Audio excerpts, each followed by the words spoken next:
Launch Pataka. Kerala, Tamil Nadu, Puducherry రాష్ట్రాల్లో చివరి రోజు ప్రచారంలో హేమాహేమీలంతా పాల్గొన్నారు. దక్షిణాది రాష్ట్రాల్లో పాగా వేయడానికి బీజేపీ చేయని ప్రయత్నం అంటూ లేదు. తమిళనాడులో ద్రవిడవాదానికి సాఫ్ట్ హిందుత్వంను జోడించారు డీఎంకే అధినేత స్టాలిన్. కేరళలో అయితే ముఖ్యమంత్రి పినరయి విజయన్ ఇమేజే మరొకసారి గెలిపిస్తుందని లెఫ్ట్ ఫ్రంట్ నాయకులు ధీమాతో ఉన్నారు. 5 రాష్ట్రాల ఎన్నికలకు సంబంధించి ఇలాంటి లేటెస్ట్ అండ్ ఇంట్రెస్టింగ్ అప్డేట్స్ మీకోసం.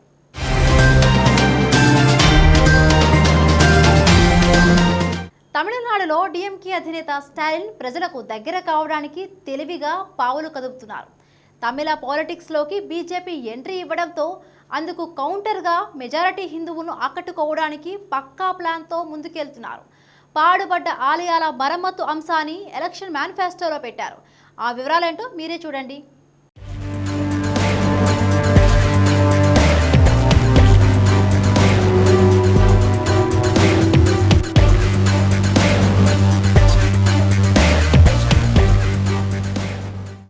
తమిళనాడులో డీఎంకే దూసుకుపోతోంది. అన్నా డీఎంకేతో గట్టి పోటీ ఉన్నా ప్రజలకు చేరువ కావడంలో స్టాలిన్ వ్యూహాలు ఫలిస్తున్నాయి. 4-5 రోజుల కిందట కేంద్ర ప్రభుత్వం తీసుకున్న నిర్ణయం ప్రజల్లో డీఎంకే పట్ల సానుభూతి పెంచింది.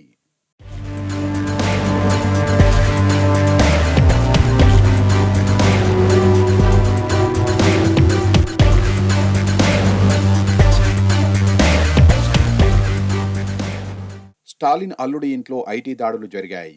వాస్తవానికి ఎక్కడైనా అధికారంలో ఉన్న నాయకులు లేదా వారి బంధువుల ఇళ్లల్లో ఆదాయపు పన్ను శాఖ అధికారులు దాడులు జరుపుతుంటారు. అయితే 10 ఏళ్ల పాటు అధికారానికి దూరంగా ఉన్న డీఎంకే అధినేత స్టాలిన్ కుమార్తె ఇంట్లో దాడులు జరగడం తమిళనాడులో హాట్ టాపిక్ గా మారింది. దీనిని ద్రవిడవాదానికి కట్టుబడ్డ పార్టీపై ఉత్తరాది పార్టీ అయిన బీజేపీ చేసిన దాడిగా డీఎంకే ప్రచారం చేసింది. ఈ ప్రచారాన్ని జనంలోకి తీసుకెళ్లడంలో డీఎంకే సక్సెస్ అయింది.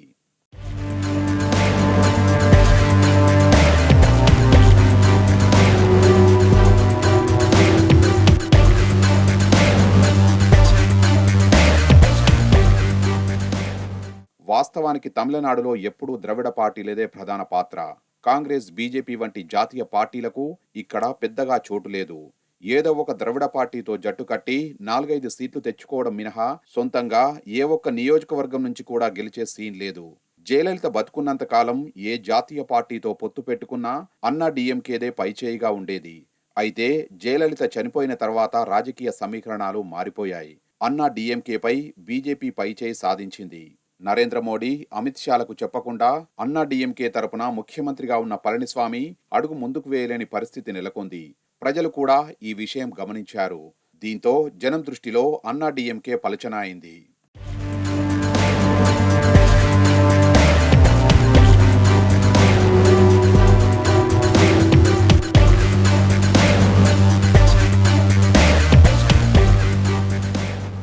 ఇదొక్కటే కాదు, జనం మైండ్ సెట్ ను పసిగట్టడంలో స్టాలిన్ ఘనాపాటి.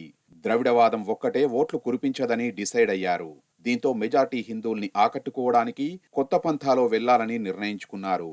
దీనికి అనుగుణంగా పాడుబడ్డ ఆలయాల మరమ్మతులకు 1000 కోట్లు కేటాయిస్తున్నట్టు పార్టీ మేనిఫెస్టోలో ప్రకటించారు స్టాలిన్. మొత్తానికి ప్రధాన ప్రత్యర్థి అయిన అన్నా డీఎంకే అంతర్గత కుమ్ములాటలతో సతమతమవుతుంటే సమాజంలోని అన్ని వర్గాలను తన వైపునకు తిప్పుకోవడంలో బిజీగా ఉన్నారు స్టాలిన్.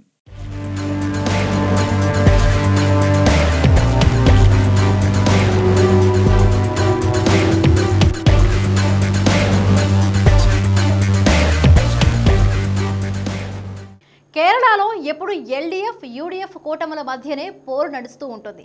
ఒకసారి ఎల్డీఎఫ్ కూటమి గెలిస్తే మరొకసారి యూడీఎఫ్ కూటమి అధికారంలోకి రావాల్సిందే. అయితే గత 40 ఏళ్ల చరిత్రలో ఏ కూటమి కూడా వరుసగా 2 సార్లు అధికారంలోకి వచ్చిన దాఖలాలు లేవు. అయితే ఈసారి ఈ సాంప్రదాయానికి పినరయి విజయన్ నాయకత్వంలోని ఎల్డీఎఫ్ కూటమి బ్రేక్ వేసే అవకాశాలుంటాయంటున్నారు రాజకీయ విశ్లేషకులు. ఎల్డీఎఫ్కు సానుకూలంగా మారితే ఆ అంశాలేంటి?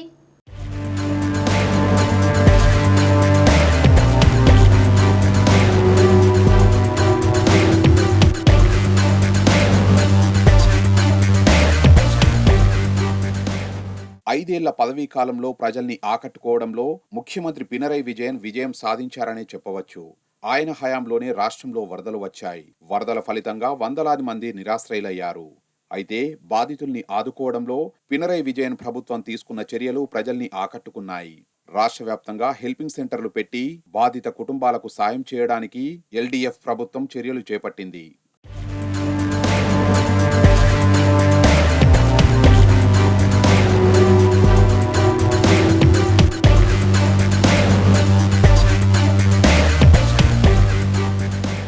కేరళలో ముస్లిం క్రైస్తవ ఓటు బ్యాంకులు రాజకీయంగా కీలకమైనవి.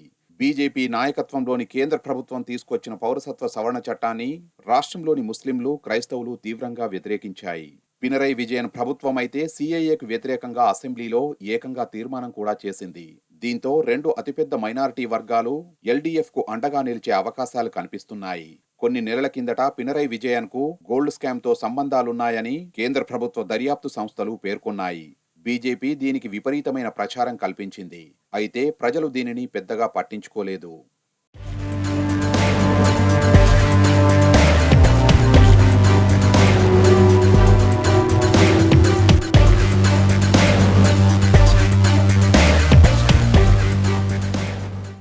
ఇక కాంగ్రెస్ అయితే ఇండియన్ యూనియన్ ముస్లిం లీగ్ తమ కూటమిలో ఉండడంతో ముస్లింల ఓట్లు గంపగుత్తగా తమకే పడతాయని భావిస్తోంది. అయితే క్షేత్రస్థాయిలో అలాంటి పరిస్థితి కనిపించడం లేదు. రాహుల్ గాంధీ ప్రచారం తమను విజయ తీరాలకు చేరుస్తుందన్న ధీమాతో ఉన్నారు యూడీఎఫ్ నేతలు.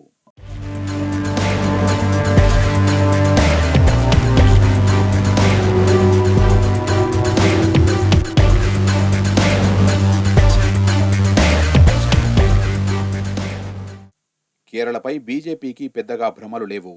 కేరళ ప్రజలు కూడా బీజేపీని సీరియస్గా తీసుకోవడం లేదు. 2016 ఎన్నికల్లో కమలం పార్టీకి ఒకే ఒక్క సీటు లభించింది.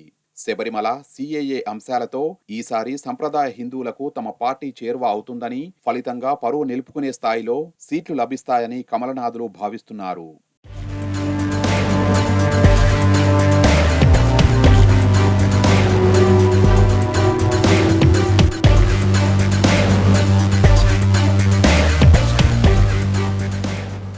బడా లీడర్లు రెండు నియోజకవర్గాల్లో పోటీ చేయడం పాత కాన్సెప్టే. ఎన్టీఆర్, చిరంజీవి, పవన్ కళ్యాణ్ ఇలా గతంలో చాలామంది నాయకులు రెండు నియోజకవర్గాల్లో పోటీ చేశారు. రెండు నియోజకవర్గాల్లోనూ గెలిస్తే ఒకచోట రాజీనామా చేసి మరొక నియోజకవర్గానికి ఫిక్స్ అయిపోతూ ఉంటారు. పుదుచ్చేరిలో కూడా ఈసారి ఓ ప్రముఖ నాయకుడు రెండు సెగ్మెంట్ల నుంచి పోటీ చేస్తున్నారు. ఇంతకీ ఎవరా నాయకుడు?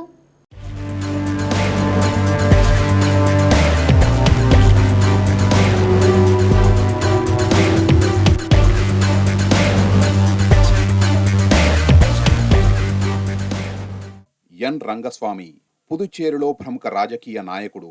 గతంలో ముఖ్యమంత్రిగా కూడా పనిచేశారు. ఎన్ఆర్ కాంగ్రెస్ పార్టీకి అధినేత. ప్రస్తుతం బీజేపీ నాయకత్వంలోని ఎన్డీఏ కూటమిలో ఉంది రంగస్వామి పార్టీ. అంతేకాదు బీజేపీ కూటమి గెలిస్తే ముఖ్యమంత్రి అభ్యర్థి కూడా రంగస్వామే.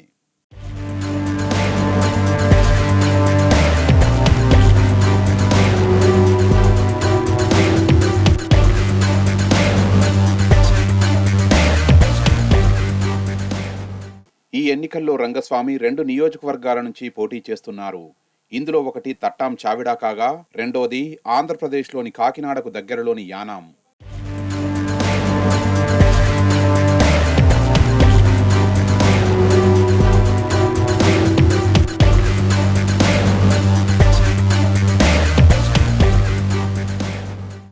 తట్టాం చావిడా రంగస్వామి సొంత నియోజకవర్గం. అయితే అక్కడి నుంచి గెలుపుపై నమ్మకం లేదో ఏమో కానీ సేఫ్ సీట్గా యానాంను ఎంచుకున్నారు. రంగస్వామి కోసం యానాం ప్రముఖుడు మల్లాడి కృష్ణారావు తన సీటును త్యాగం చేశారు. అయితే రెండు నియోజకవర్గాల్లోనూ విజయం సాధిస్తే తట్టాం చావిడాకు రంగస్వామి రాజీనామా చేస్తారట. యానాం ఎమ్మెల్యేగానే కొనసాగుతారట.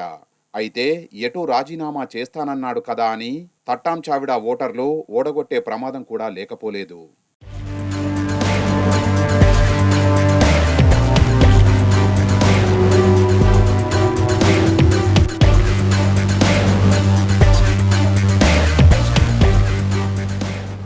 తమిళనాడులో మరికొన్ని గంటల్లో ప్రచారం ముగియనుంది.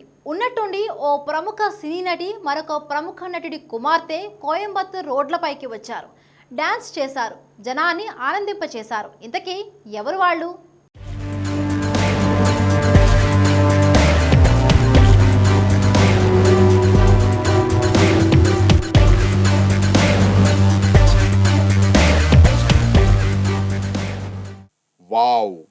సుకుమార్ స్టెప్పులతో ఇరగదీస్తున్న ఈ ఇద్దరు ఎవరో కాదు, సుహాసిని ప్రముఖ సినీ నటి, కమల్ హాసన్ అన్న కూతురు. పక్కనే ఉన్న ఆ అమ్మాయి అక్షయ హాసన్, కమల్ రెండో కూతురు.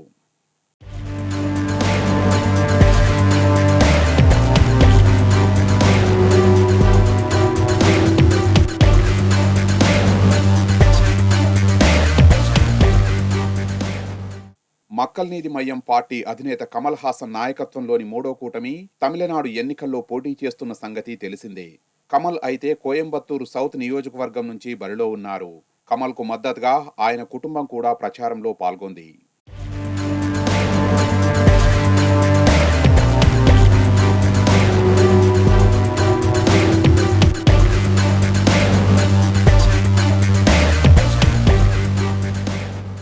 మరికొన్ని నిమిషాల్లో ఎన్నికల ప్రచారానికి ఎండ్ కార్డు పడబోతుందనగా సుహాసిని, అక్షయ సుహాసిని రంగంలోకి దిగారు. బాబాయికి మద్దతుగా సుహాసిని, తండ్రికి సపోర్టుగా అక్షయ డప్పు చప్పుడుకు అనుగుణంగా డ్యాన్స్ చేసి అందరినీ ఆకట్టుకున్నారు.